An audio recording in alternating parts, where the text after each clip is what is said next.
가서 우리가 해줄 수 있는 게 없었던 거잖아요.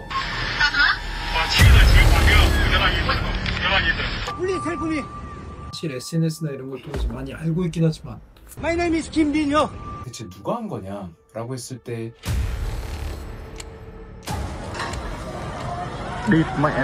캄보디아 주요 지역들이 여행 금지 구역으로 지정이 되고요. I'm from Korean. 이거 봐.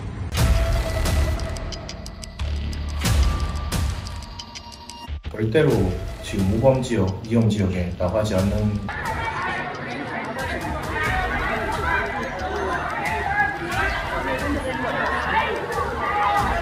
정말 마음 아픈 거는 한 번 당하신 분들보다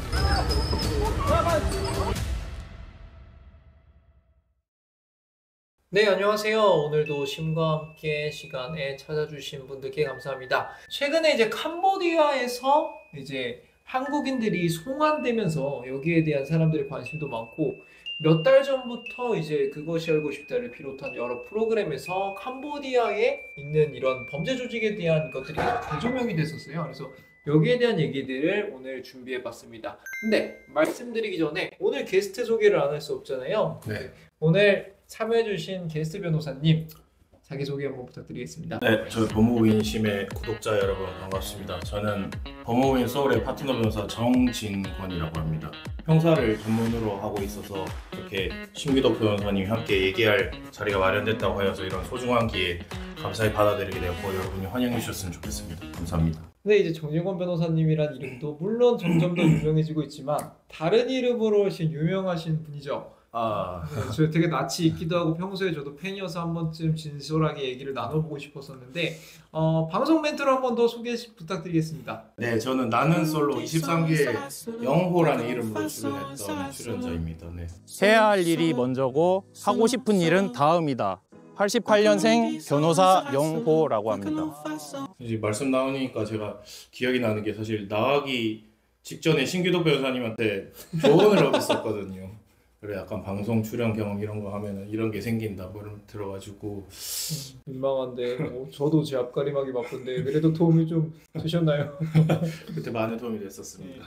아니 그래서 그 이후에 이제 변호사님 방송을 제가 챙겨보면서 그러다가 와 나보다 훨씬 더 잘하고 계시고 저보다 훨씬 더 유명해지셔가지고 항상 응원하면서 보고 있었고 그래서 오늘 방송에도 되게 어렵게 모셨어요. 근데 흔쾌히 와주셔가지고 그런데다가 이제 형사법의 전문성도 있으시니까 여기에 대해서 좀 풍부한 해석이 가능하실 것 같아서 오늘 방송 한번 기대해 보겠습니다. 이 캄보디아에서 한국인들이 송환되는 이 사건에 대한 전체적인 설명이 필요할 것 같아요. 심준섭 변호사님 여기에 대해서 사람들이 관심이 많은데 도대체 어디서부터 어떻게 이해해야 될지 헷갈려 하시는 분들이 많아요. 그래서 여기에 대한 대략적인 설명을 한번 부탁드려도 될까요? 네, 일단 이 사건 자체가 어떤 것들인지는 되게 충격적인 뉴스를 많이 보셔가지고 사람들이 어느 정도는 다 알고 계실 거예요. 근데 전체적인 그림이 어떻게 됐는지 말씀을 좀 드리자면은 일단은 캄보디아에서 범죄 조직이 있습니다. 그 범죄 조직에서 사람들을 인신매매하거나 아니면 강제로 뭐 구타하면서 뭐 우리나라 요즘 보이스피싱이나 로맨스 스캠 이런 여러 가지 범죄 문제들이 있었잖아요. 대체 누가 한 거냐라고 했을 때 그냥 외국에서 하나 보다 라고 했는데 알고 보니 이런 데서 붙잡힌 한국인 분들이 했다 이런 사건들이 좀 전말이 드러난 거예요. 그러면은 이게 밝혀진 게 올해 이제 8월에 그 고소득 아르바이트가 있다, 해외로 가면은 뭐 먹여주고 재워주고 정말 큰 돈 벌 수 있다 라는 말에 갔던 대학생 분이 계셨어요. 근데 그분께서 납치되시고 구타당하시다가 사망하는 그런 안타까운 사건이 있었습니다. 그러다 보니까 이런 부분이 사회적으로 좀 이슈가 됐어요. 즉 이런 문제가 심각한 것 같다라는 여론이 일었고 정부에서도 이런 것에 대해서 진상조사를 해야 된다라는 그런 지시가 내려갔고요. 그걸 통해서 이제 10월 즈음부터는 여기서 이제 캄보디아 정부랑도 합작이 돼서 이미 이제 체포된 사람들이라던가 아니면은 신규 범죄 조직의 어떤 위치 그런 것들도 알아보는 그런 조치들이 이루어졌고요. 10월 15일에 캄보디아 주요 지역들이 여행 금지 구역으로 지정이 되고요. 또 최근에는 일부 한국인 분들이 국내로 송환되고 여기에 대해서 또 조사가 이루어지고 있는 상황입니다. 그렇죠. 그래서 이게 최근에 한국인이 사망을 하면서 재조명됐긴 했지만 사실 여기에 대해서 저희가 모르진 않았어요. 그래서 캄보디아 여행 간다 그러면 위험하다고 말씀 많이 들었고 그리고 그것이 알고 싶다 같은 데서 보면 어떤 단지인지 어떤 건물인지까지도 특정이 돼요. 근데 이제 안타까웠던 건 그거 다 알고 이 안에서 어떤 일들이 행해진도 다 아는데 이제 우리나라에 수사권이 없다. 관할권이 없다. 이런 얘기들이 계속 오고 가면서 사실상 우리 정부가 할 수 있는 게 없는 것처럼 계속 설명들이 왔거든요. 그래서 여기에 대한 관할권에 대해서 변호사님께서 좀 설명이 가능하실까요? 네, 그렇죠. 이게 외국이다 보니까 한국 경찰들이 이제 가서 수사한다는 것이 어려운 일입니다. 범죄 도시 같은 데서 이제 보시면 마동석 형사가 가가지고 와, 깡패다. 나 경찰 밑선에서 아무것도 없지만 내가 가서 해내겠어 이런 식으로 생각하시는 뭐 경찰관은 실제로는 뭐 있을 수도 있긴 한데 뭐 드물기 때문에 이제 법적으로는 법을 지켜야 되니까 이제 합법적인 거를 지키셔야 되니까 이제 형법에 보면은 속인주의라 해가지고 제3조에 보면은 내국인이 국외에서 범죄를 일으키면은 처벌할 수 있다고 되어 있습니다. 이제 내국인 같은 경우에는 한국인을 말하는 거죠. 한국인들이 캄보디아 가서 범죄 단지에서 범죄를 일으키면 다 처벌할 수 있는 거고 캄보디아 범죄 단지에는 아시겠지만 이제 뉴스로 나와서 보스급인 경우에는 외국인인 경우가 있습니다. 주로 이제 중국인들로 알려져 있는데 중국인들의 경우에도 대한민국 국민에 대해서 국외에서 범죄를 범한 자들에 대해서는 처벌할 수 있도록 형법 제6조에 적시되어 있습니다. 그렇기 때문에 외국인들, 보스급, 그리고 거기서 일했던 한국인들, 송환된 자들에 대해서 수사권이 있기 때문에 처벌할 수 있을 것으로 예상이 됩니다. 그러면 이제 관할권에 대해서 설명을 해주면서 속인주의 얘기를 하셨는데 이제 속지주의랑 속인주의 두 가지가 있잖아요. 네. 그 부분도 생소하신 분들이 있을 텐데 이 부분에서 간단하게 브리핑해 주시겠어요? 이제 속인주의란 말은 사람 인자를 써서 우리 사람 한국인에 대해서 범죄 형법을 적용한다는 말이고 속지주의의 경우에는 땅을 기준으로 적용한다는 것인데 예컨대 외국인이 우리나라 땅에 들어와서 범죄를 저지르면은 그것은 속지주의에 속하기 때문에 우리나라 법에 따라 처벌할 수 있습니다. 그런데 이 경우는 한국인 우리나라 땅 이거가 기준이 되는 거기 때문에 외국인이 외국 땅에서 저지르는 범죄에 대해서는 처벌하기 어려운 게 원칙이라는 것입니다. 그래서 원래는 여기에 대해서 관할권도 없고 수사권도 없는 게 일반적인데 예외적으로 피해자가 한국인인 경우도 있고 가해자가 한국인인 경우도 있으니까 이 경우에는 우리나라 수사권이 개입할 수 있을 여지가 있다 이런 설명이신 거죠? 그렇다는 것이죠. 그러면 만약에 이번에 송환된 사람들 포함해서 지금 이 범죄 조직에는 훨씬 더 많은 사람들이 있는 걸로 알고 있는데 이런 사람들을 우리가 수사를 해서 체포를 하고 뭐 처벌까지 한다면 어떤 류의 범죄로 처벌을 할 수 있을까요? 캄보디아에서 한국인을 대상으로 범죄를 저지른 분들도 있고 그리고 또 뭐 이런 것에 대해서 국내에서도 그런 범죄 활동을 하신 분들도 계시죠. 일단 가장 기본적으로 우리가 직관적으로 이해가 되는 거는 사기죄일 것 같아요. 우리가 흔히 말하는 속였다, 사기쳤다 그 말할 때 그 사기죄인 거죠. 그래서 흔히 말하는 로맨스 스캠이나 보이스피싱도 큰 틀에서는 일단 그 사기죄로 들어간다라고 보시면 될 것 같아요. 근데 그 죄만 문제가 되느냐? 그렇진 않습니다. 왜냐면은 예를 들어서 지금 전자금융거래법 위반이라는 죄도 있어요. 그래서 지금 아까 말씀드린 보이스피싱 같은 경우에 계좌 거래를 가짜로 한다거나 그런 것들도 있을 수 있고요. 그리고 또 캄보디아에서 조직적으로 범죄를 저지르는 거잖아요. 한 명이 하는 것보다 여럿이서 그렇게 범죄 단체를 만들어서 범죄를 저지를 때는 그럴 때는 범죄단체 조직 가입죄 이런 식으로 처벌이 되기도 합니다. 그런 경우에는 또 내가 예를 들어서 어떤 범죄 행위에서 일부만 하더라도 그 전체 범죄 조직이 한 더 큰 범죄의 처벌을 받을 수 있는 거죠. 그리고 그런 거 외에도 우리가 익히 지금 알고 있는 것처럼 인신매매나 강제 노동에 대해서도 따로 형법에서 처벌하는 규정이 있습니다. 그런 것들을 종합을 해보면은 사기죄나 전자금융거래법 위반이나 그리고 범죄단체 조직 가입죄 그리고 인신매매 관련된 처벌 조항들이 있을 것 같습니다. 그럼 이제 크게 보면 이 사람들이 해외지만 캄보디아라는 데 모여서 나쁜 짓들을 같이 하고 있기 때문에 범죄 단체가 되고 그 범죄 단체를 조직하고 그 안에서 활동했기 때문에 1차적으로는 범죄 단체 조직 및 활동에 대한 처벌이 있는 거고 이 사람들이 여기서 벌인 범죄가 1차적으로는 우리나라에 있는 사람들한테 이 사람들을 기망해서 돈을 뺏어가는 거기 때문에 우리나라 사람들에 대한 사기죄가 성립이 되는 거고 이걸 운영하는 과정에 있어서 사람들을 강제로 구금하고 그 안에서 뭐 때려가면서 사람들한테 노역을 시켰으니까 아까 말씀하신 인신매매나 강제노역에 해당하는 범죄가 성립한다는 말씀이시죠? 네, 맞습니다.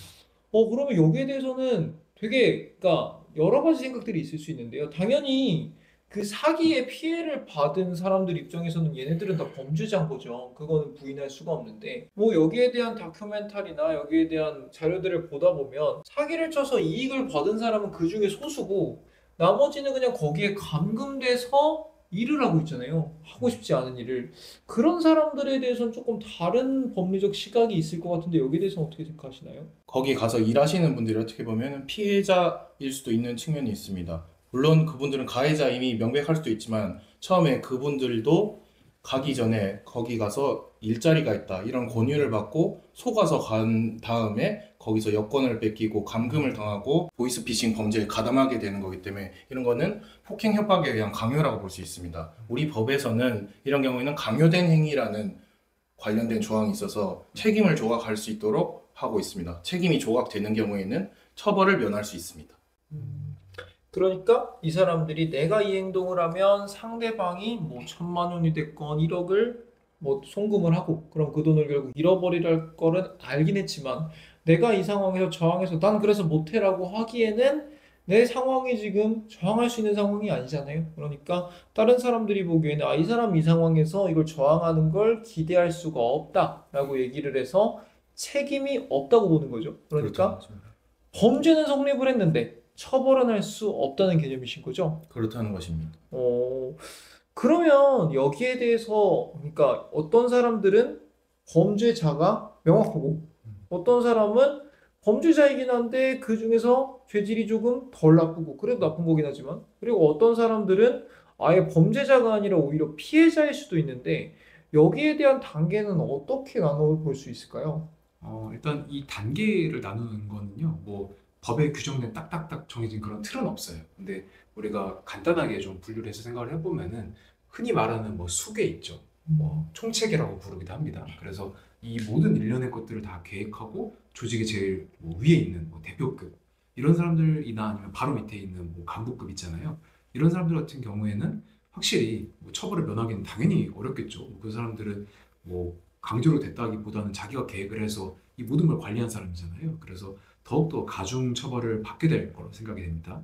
그런데 이런 사람보다 그 아랫단에 뭐 중간 간부도 있을 수 있고요. 아니면은 더 말단도 있을 수 있는데, 이 말단이라고 하면은 뭐 우리가 예를 들어서 보이스피싱을 당했어요. 그럼 그 전화를 한 사람, 로맨스 스캠을 당했다라고 하면은 그때 뭐 라인 메시지를 보낸 사람이겠죠. 근데 이 사람들 같은 경우에도 뭐 정말 자발적으로 본인이 다 알면서 뭐 대가를 다 뭐 소위 말해서 일을 해서 거기에 대한 어떤 그 부당한 이익을 나눠 받으면서 일을 한 사람도 있을 거예요. 그런 사람들은 정말 뭐 맞지도 않았는데 그냥 열심히 일하면서 성과급 받고 막 이런 사람도 있을 수 있는 거잖아요. 그래서 그런 자발적인 근로자들도 있을 네. 수 있다. 그렇죠. 그런 자발적인 근로자가 소수지만 있을 수 있어요. 그래서 그런 사람들은 당연히 뭐 피해자성이 거의 없다고 보고 형법상 책임 조각도 없고 당연히 민사상 손해배상도 물어줘야 되겠죠. 근데 그런 사람이 아니라 양극단으로 정말 아예 뭐 캄보디아에 관광을 왔다가 갑자기 납치가 돼가지고 한 사람도 있을 거 아니에요.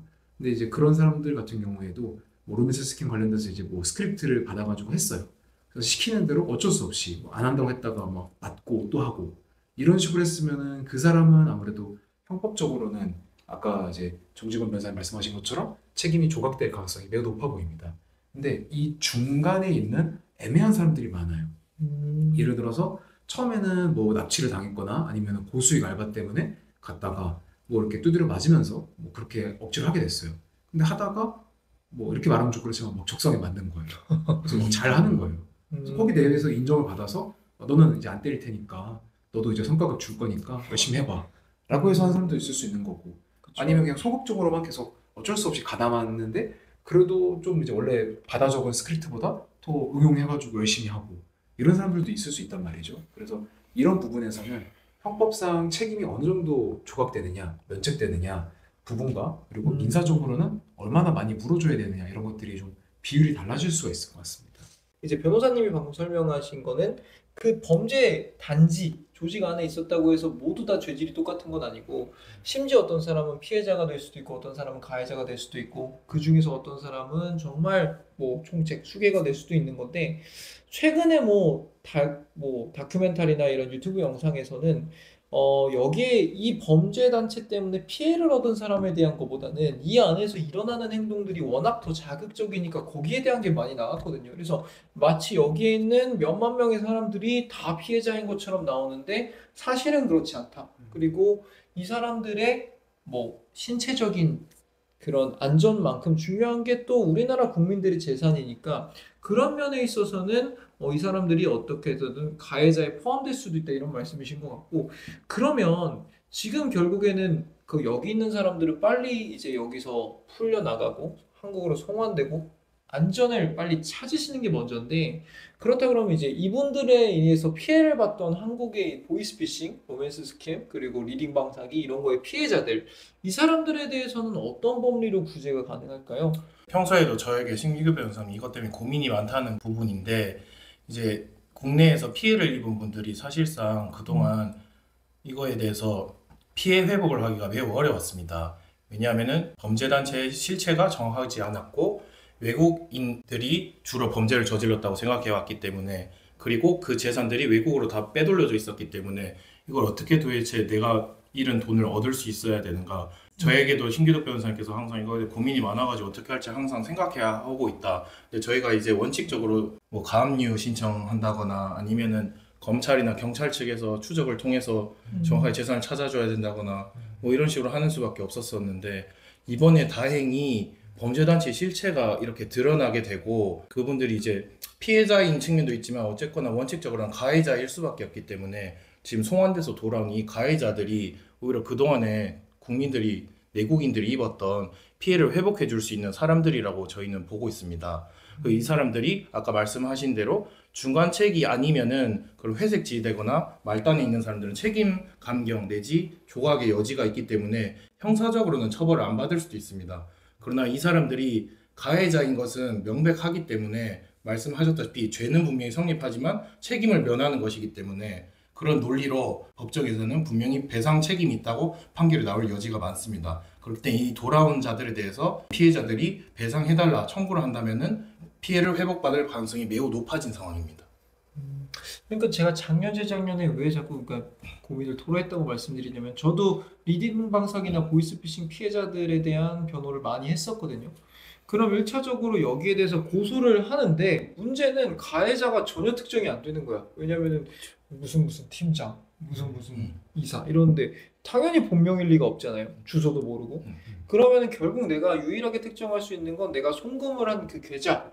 그래서 1차적으로는 그 계좌를 빌려준 그 사람이 잡힙니다. 그럼 그 사람도 당연히 범죄자긴 하죠. 방조범일 수도 있는데.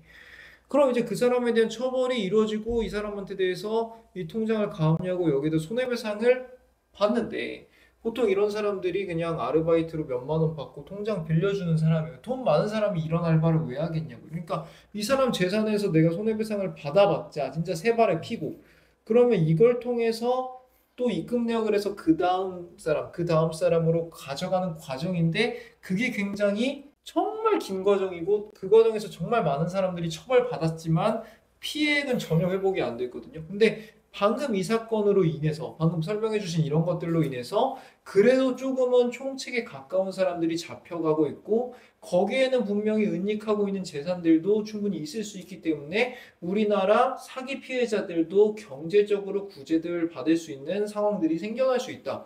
이런 것들이 있거든요.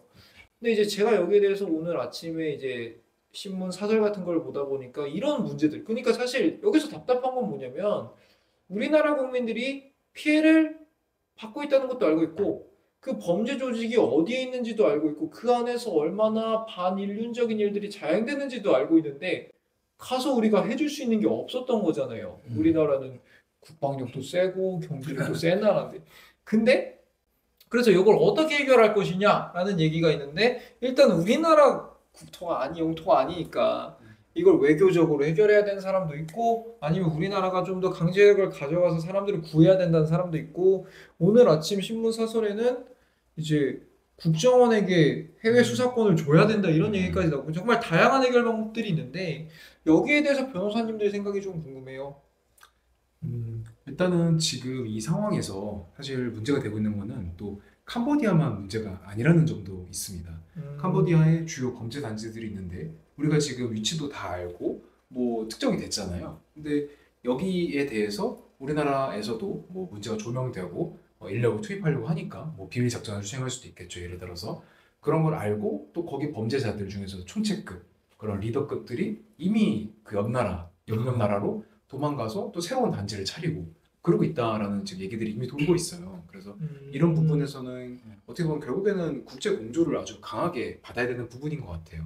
그 국제 공조라 하면 캄보디아 전부 외에도 그 옆 나라들과도 외교적으로 한라인 같은 걸 구축을 한 다음에 뭐 일부 뭐 우리가 예를 들어서 막 군대를 막 파병하거나 그러면 이제 그 심각한 외교적 문제가 될 수 있죠.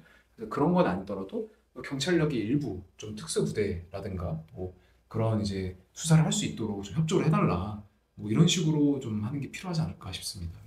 그렇죠. 그러니까 우리나라 형법에서도 세계주의도 있잖아요. 속지주의, 속인주의가 그쵸. 많긴 하지만 그 세계주의라는 게 특정 범죄에 대해서는 그게 어느 나라에서 어떤 사람에 의해서 자행되든 우리나라 공권력이 개입할 수 있다는 개념인데 범죄 단체인 거잖아요. 그리고 네. 국제적으로 범죄를 일으키고 있는 단체고 그게 그냥 재산 범죄일 뿐인데 그 안에서 사실 자행되는 거는 반인륜적인 게 너무 많고 그러면 사실 뭐 탈레반이나 IS처럼 그냥 국제적인 범죄 단체인 거죠. 그러니까 여기에 대해서 단순히 뭐 안 됐네, 동남아 여행 갈 때 조심해야 되네 여기에서 끝나는 게 아니라 여기에 대해서 범국민적 내지는 국가적 나아가서는 세계적인 노력이 필요하다는 말씀 같고요. 변호사님은 혹시 여기에 대한 생각이 어떠신가요? 제가 이거에 관련해서 이제 두 가지 생각이 있었는데 음. 일단 첫 번째 말씀하신 그런 부분 관련해 가지고 수사 공권력이 어떻게 이제 가서 협조를 받고 네. 우리가 이제 그쪽에서 정보를 얻을 수 있는가 이 부분에 관해서 이제 좋은 말씀 해주신 것 같은데 저는 거기서 아까 말씀하신 것처럼 피해 회복의 관점에서도 외국에 있는 국외 재산에 대해서도 뭐 몰수 추징 보전 이런 걸 할 수 있는 제도를 좀 열어두는 것이 좋지 않겠나 생각이 드는데 근데 다행히 요즘 국제 범죄 조직들이 대부분 가상화폐를 암호화폐 이런 방식으로 네. 코인을 통해서 보유하고 있기 때문에 어떻게 보면 이거는 사이버상에 있는 거지 않습니까? 그래서 국내 수사권이 압수하기가 되게 오히려 용이한 상황이라고 저는 생각이 됩니다. 그래서 국외에 있는 네. 가상거래 거래소들, 가상자산 거래소들과 협조를 통해 가지고 거기에 있는 자산들을 압류할 수 있도록 국내 수사기관이 노력하는 것이 매우 필요해 보이고 그리고 이제 이거는 이제 공권력이 했으면 하는 부분이고 저는 이제 우리 피해자분들이 했으면 좋은 부분이 지금 아까 말씀드렸다시피 지금 중간 총책들이 이렇게 많이 잡혀 들어오는 게 사실 최초이기 때문에 지금 피해 배상 가능성이 매우 높아진 상황입니다. 그래서 저도 이제 자주 이런 뭐 내가 이런 보이스피싱, 뭐 쇼핑몰 사기, 리뷰 사기 온갖 거의 매일매일 거의 이렇게 상담 이런 게 들어오는데 거의 받기가 어렵다고 하고 있었습니다. 그래서 이분들이 포기하신 분들이 굉장히 많았을 것 같은데 지금은 빨리라도 법무법인 같은 데거나 뭐 찾아가시거나 아니면 혼자서라도 경찰에 고소를 일단 빨리 하셔야 되는 상황입니다. 왜냐면 그 중간 총책들이 그동안에 이제 자기가 벌어들인 수익 이런 거에 대해서 말을 할 텐데 신기덕 변호사님께서 말씀하실 때 최초 피해자가 누구인지 알기가 어려운 경우가 많습니다. 그런데 여러분들이 미리 고소를 해두면은 그 경찰들이 그걸 알 수 있기 때문에 여러분들의 계좌로부터 나올 수 있다는 걸 미리 알 수가 있습니다. 근데 여러분들이 말을 안 해놓으면 경찰들이 나중에서야 알려주거나 모르면 알려주지 않습니다. 그러니까 여러분들이 반드시 주변의 변호사를 찾아가시거나 경찰서에 가서 지금 반드시 고소를 할 때라고 제가 말씀드리고 싶습니다. 오늘 PD님이 재밌는 걸 하나 가져오셨는데 뭐 OX예요. 그래서 네, OX? 네 OX인데 갑자기 이걸로 뭘 해야 될지 고민하다가 네. 뭐 여러분들께 질문을 드리겠습니다. 네. 만약에 내가 여행을 갔다가 잡혀서 여기 갔어. 무서운 상황이에요. 뭐 굳이 말은 안 하겠지만 나는 열심히 협조해서 사람들을 낚는다. 아니면 나는 나의 신조를 지킨다. 3, 2, 1. 자, 대답. 그러니까 이게 다 다르다니까? 저는 네. 나쁜 사람. 일단은 여기가 또 할 말이 많으니까 일단 변호사님 왜 X인지 한번 들어봅시다. 일단은 저는 제가 아까 말씀드렸다시피 보이스피싱 이런 관련돼 가지고 상담 오신 분들 중에 포기시킨 분이 제가 너무 많아요. 이미 오뽀를 제가 많이 받았어요, 제 생각에는. 그래서 거기 가서 더 늘리고 싶지가 않다는 생각이 좀 많이 드네요, 진짜. 그쵸. 일단 참혹하다는 게 좀 네. 잘 안 떠올리기도 해요. 제가 실제로 그런 일을 당해본 적이 많이 없으니까. 일단 제가 현실적으로 겪은 제 아픔은 그쪽이었기 때문에 제 경험상 X 쪽을 전 하는 내 게 피부에 맞죠. 와닿는 분들은 네. 피해 받으신 네, 분들 참혹하다고 하는 건 제가 떠오르지가 않아가지고. 그냥 뭐 일단은 다 떠나서 그냥 밥을 안 준다고 해봅시다. 밥을 안 줘요. 그냥 아, 저 근데 밥 되게 잘 참아요. 거짓말. 말도 안 돼. 아니 아유 아까 맛있게 드셔놓으신 아니, 일단 잘 참아야죠, 그 상황에서. 아, 변호사님 바디 프로필 찍어봤어요? 밥은 안 찍어봤는데 체지방률 9까지 내려가 봤어. 아니 그게 먹으면서 건강하게 빼는 거라 그냥 안 주는 거라면 물을 안 줘요. 단식 잘할 자신 있습니다. 알겠습니다. 변호사님 훌륭하신 걸로. 네. 그러면 변호사님은 오를 했는데 그러니까. 네, 말씀을 잘 하셔야 될 것 같아요. 그쵸 이게 딱 지금 나락 그 신호가 켜진 것 같은데 여기가 이제 저 시킨 거잖아요. 저는 이제 그 거기서 뭐 나름 열심히는 하되 원칙은 있어요. 그 다른 거기 내부 피해자는 더 확산을 안 시킬 겁니다. 그러니까 예를 들어서 뭐 그럴 수 있잖아요. 야 너가 이제 딴 사람 이제 뭐 폭행하고 너처럼 트레이닝 시켜 이렇게 할 수 있는 거잖아요. 근데 이제 저는 그렇게는 안 할 거고요. 근데 그러면은 왜 국내 엄한 피해자들 만드는데 너가 협조하냐? 나쁜 놈 아니냐? 나쁜 짓은 분명히 맞습니다. 그거는 제가 만약에 그런 짓을 하게 되면은 거기에 대한 죄값은 받아야죠. 당연히 잘못을 하는 거니까요. 근데 제가 생각한 건 뭐냐면은 이 지금이야 우리가 이렇게 이런 범죄단체의 실체를 알게 됐고 어떻게 보면 피해자들의 피해 회복을 위한 물꼬가 트인 거잖아요. 근데 어떻게 보면 이 상황에서 탈출해서 여기에 대해서 폭로하는 사람들이 있는 거고 그리고 또 이거 관련해서 뭐 또 의인분들이 계시잖아요. 뭐 제가 알기로는 그 주변에 어떤 목사님 한 분이 뭐 이렇게 도망 나온 사람들을 바로 이렇게 데려다가 뭐 맞아요. 대사관으로 데려다 주시고 막 그런 의료 활동을 하셨다고 하는데 이런 분들의 노력이 하나하나 모여가지고 그 실체가 밝혀지고 그래도 어느 정도 피해 회복의 가능성이 생긴 거라고 저는 생각을 하거든요.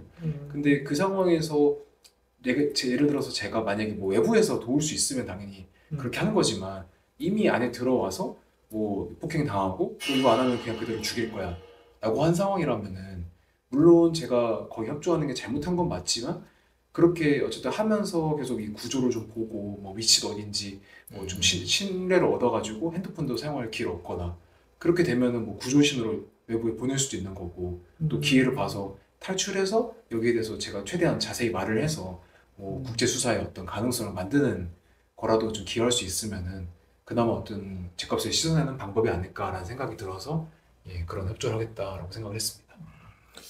제가 누워있는 소각장 옆에 누우실 것 같은데.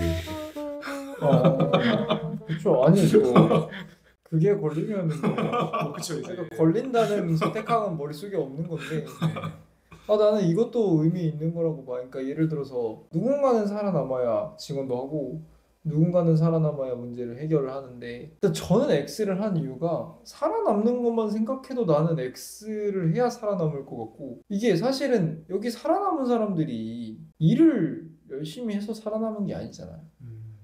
똑같을 것 같아. 그러니까 모두가 X일 때 O인 게 궁금한 것처럼 때리고 밥을 안 주면 모두가 일을 하는데 내가 안 하겠다고 계속하면은 처음에는 뭐 때리겠지만 나중에는 넌 도대체 왜 안 하는지를 물어볼 것 같고 어떻게 말할 건가요? 내가 한국에 가면 돈이 얼마가 있는데 나한테 이렇게 몇 억짜리를 이렇게 원금하냐 그래서 보내줘라 내가 그리고 너 일을 이따위로밖에 못하냐 한국으로 나를 출장 보내줘라 나 진짜 이거 너무 답답하다 이러면서 막 컨설팅을 하는 거야 막 그런 다음에 한국으로 보내주면 집에 가는 건데 그러니까 나라는 사람이 여기서 내가 만약에 이렇게 해가지고 열심히 일을 한다고 해서 걔네들한테 이쁨 받을 것 같지 않아요.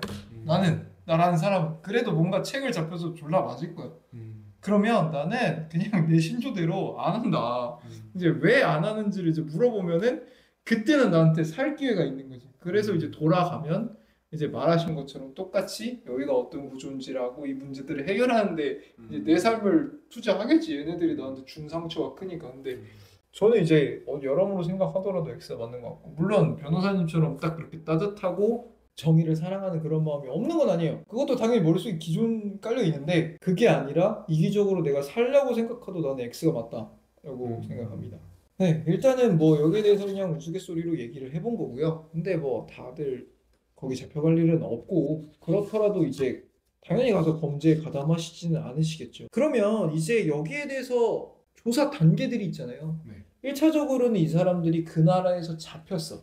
근데 잡혔는데 이제 우리나라로 지금 온 상황이잖아요. 그럼 이 다음에 처리는 어떻게 되나요? 이 사람들에 대해서? 일단 지금 이분들에 대해서 그 완전하게 100% 피해자인 분도 있고 아닌 분들도 있잖아요. 그리고 아예 막 진짜 가해자에 가까운 분들도 있고 그래서 그런 것들에 대해서 선별하는 작업을 하고 있는 걸로 알고 있어요. 그래서 뭐 정말 억울하신 분들은 예를 들어 아예 바로 보호수치로 가야 되는 거죠. 그런 분들은. 근데 그게 아니라 가해자의 성격이 훨씬 강한 사람들이다. 그런 사람들은 어떻게 보면 흉악범일 수도 있는 거잖아요. 뭐 중간 간부거나 그러면은 그런 사람들은 아예 지금 구속할 수 있도록 구속영장으로 신청을 하고 뭐 구속이 되면은 그 상황에서 더 고강도로 수사하면서 뭐 실제 너 위에 누가 있냐, 뭐 지금이라도 연결될 수 있는 뭐 텔레그램 뭐가 있냐 이런 식으로 문책을 하고 추궁을 하는 그런 과정으로 알고 있습니다. 변호사님 또 여기에 대해서 설명해 주시겠나요? 네, 그 말씀하신 부분 관련해가지고 이제 핵심적인 인물이라고 판단되는 사람을 선별할 필요가 있는데 그 선별하면서 여기 진술을 되게 자세하게 지금 경찰이 듣고 있을 거라고 생각이 됩니다. 보이스피싱 범죄가 국내가 아니라 국외에서 이렇게 일어나는 경우들이 많은데 이런 경우에는 그 관련 내부자가 이렇게 구속되면은 그 사람이 무슨 진술을 하느냐가 굉장히 중요한 증거가 되거든요. 왜냐면 우리 경찰도 그렇고 판사도 그렇고 검사분들도 그렇고 거기 가서 실제를 본 적이 없으니까 그래서 그 잡힌 사람들이 그 안에 내부는 공간이 이랬고 이런 식으로 일한 것이고 옆엔 누가 있었고 대장은 누구고 물건들은 어디로 갔습니다 이런 식으로 말하는 게 되게 중요한 것이기 때문에 그에 관련해서 구체적인 진술을 되게 들으면서 그리고 상세하게 말하는 사람은 아마 좀 형량이나 이런 처벌에서 뭐 기소유예를 줄 수 있고 심지어 이런 식으로 되게 혜택을 주고 있는 상황이라고 생각이 됩니다.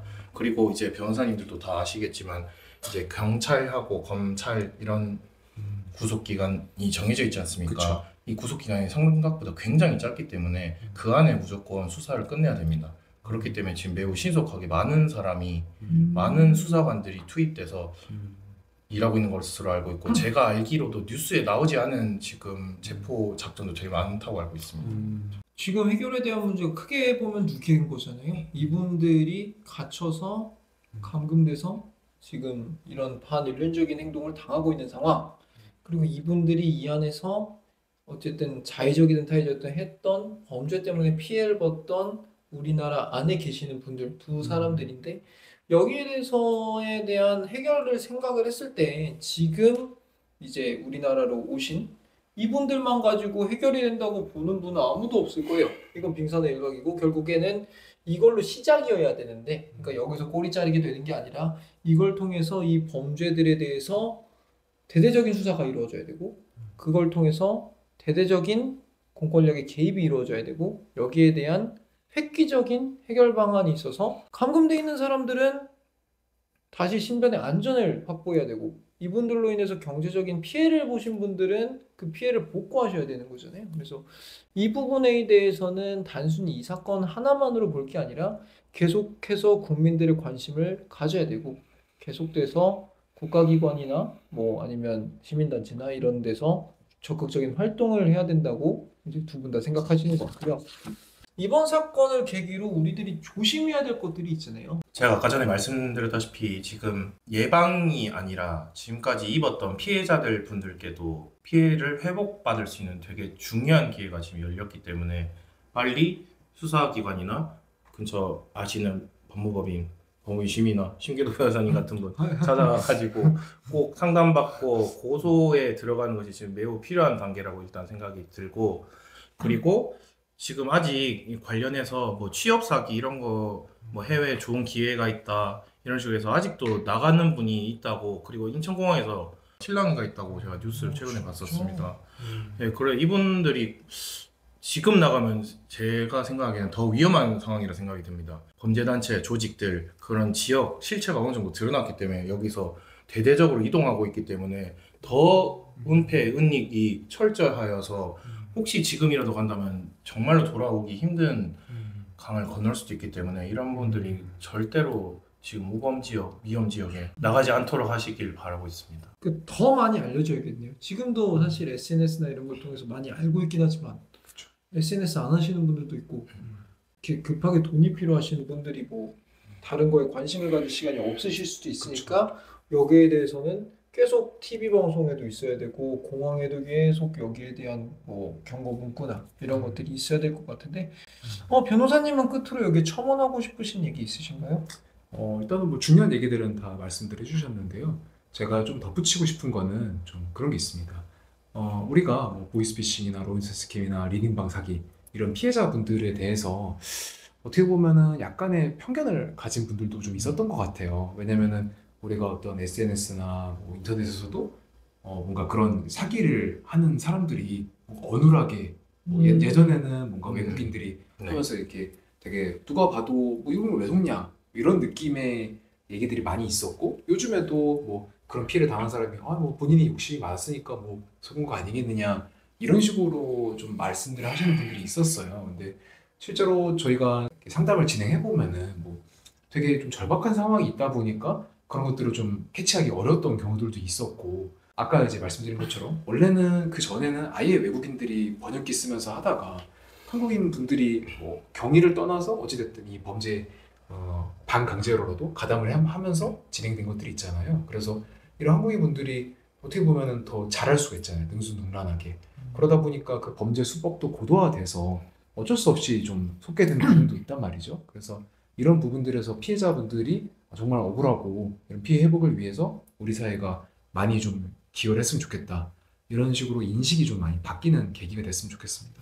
저도 그래서 제가 아는 사례를 한 개 말씀을 드리자면은 이제 변호사님께서 말씀하셨다시피 제가 보기에도 이거는 돈을 왠지 보내고 싶은 마음이 든다 이런 사례가 드는 것이 요즘에 아무래도 아까 말씀드린 가상화폐, 코인 이런 것들은 뭐 워낙 다양한 것들이 있기 때문에 되게 좋은 정보가 있다 이거 최근에 오를 것이다 하면서 이게 근데 아직 상장이 안 된 건데 이쪽 거래소 해외 거래소 어디다 돈을 넣어라 이런 식으로 해서 완전히 사이트나 거래소 사이트도 가짜로 만들어 놓고 그 뭐 통장도 이렇게 가짜로 해놓고 이러면 평소에 코인 거래 하는 사람이라면은 나 이거 왠지 돈 넣으면 되게 큰 돈 나만의 비밀로 갑자기 벌 수 있을 것 같은데 이거 한국인들 모를 것 같은데 이런 생각으로 돈을 넣었다가 이렇게 된 몇천만씩 잃은 사람들을 요즘에 많이 봐서 이처럼 요즘에 범죄 수법이 도저히 이거는 상상할 수 없을 정도로 자기가 속은지도 모를 정도입니다. 이거는.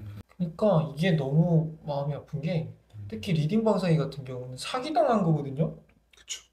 근데 사기당했다는 거를 깨닫는 데까지도 엄청 시간이 많이 걸려. 그리고 심지어 변호사랑 싸우기도 해요. 나는 사기라 그러는데 얘는 자기 투자 실패래. 네, 근데 맞아요. 솔직히 말해서 투자 실패라고 본인이 생각하면 나를 찾아왔겠냐고. 이 사람도 뭔가 지저분해 보이니까 나를 찾아왔는데 나는 이래서 이거 사기고 그 사이트 없어질 거야 라고 하면 막 나한테 화를 내. 그럴 리 없다고. 그리고 이제 며칠 후에 다시 오시는데 그러니까 정말 마음 아픈 거는 한 번 당하신 분들이 또 당해요. 왜냐면은 이게 그분들이 뭔가 여기에 잘 당하시는 분들이어서 그런 게 아니라 한 번 당하면 경제적으로 궁핍해지잖아요. 그러니까 이거를 만회하고 또 살기 위해서 또 솔깃한 제안이 오면 여기에 또 돈을 넣고 또 돈을 넣고 그래서 보통 두세 개를 당하고 오시는데 그럴 수밖에 없는 게 당한 사람에 대한 데이터도 돈다는 거. 그래서 어디 피해 구제 단톡방, 어디 손실 구제 단톡방 같은데 내가 한 번 당했으니까 구제를 받아야지 여기 가면 돌려준대. 이러고 가서 단톡방에 있다가 사람들이 저 이렇게 해서 이거 구제 돼가지고 전 나가요 막 이러니까 이제 내 차례가 왔나 보다 라고 해서 뭔가가 또 오면 거기에다 또 돈을 내서 또 이제 되시고 근데 여러분들 당연히 투자 손실은 본인의 책임인 게 맞지만 사기에 대한 손실은 내 책임이 아니거든요. 난 피해자인데 근데 내가 한 것들이 정말 납득이 안 되는 상황이고 너무 곤란하다 이러면 변호사를 만나러 오세요. 그럼 변호사가 이제 상담하는 과정에서 이거는 정말 누가 봐도 이 사람의 투자 실패면 말하겠죠.